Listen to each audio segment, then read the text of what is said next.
Hello everyone! In this video, I'm going to explain how to install APK files on a school Chromebook.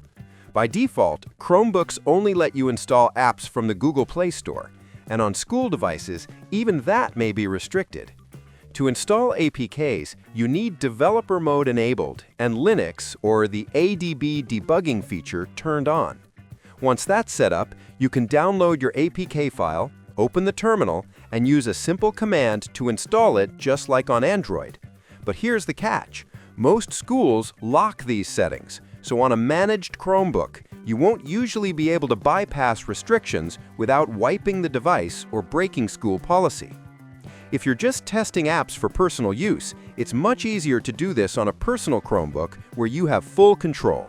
So the key point is, APK installation is possible, but only if developer options are available. And on school devices, that's often blocked.